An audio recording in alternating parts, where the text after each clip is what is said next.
Hello everyone! In today's video, I'm going to show you how to fix permanently limited PayPal account in 2024. Now, if your PayPal account has been permanently limited, it can be quite challenging to remove the limitations. So here are the steps you can take to address this issue. First off, check the Resolution Center. So just go ahead and log into your PayPal account and visit the Resolution Center. PayPal usually provides specific instructions on what actions you need to take to resolve the limitation.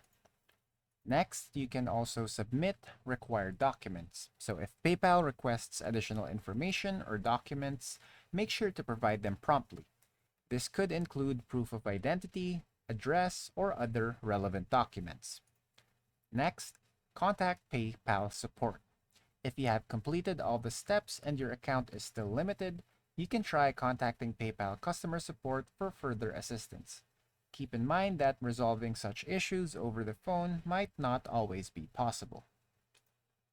Next, you can also wait for 180 days. In cases of permanent limitations, PayPal often holds your funds for 180 days to cover any potential chargebacks or disputes.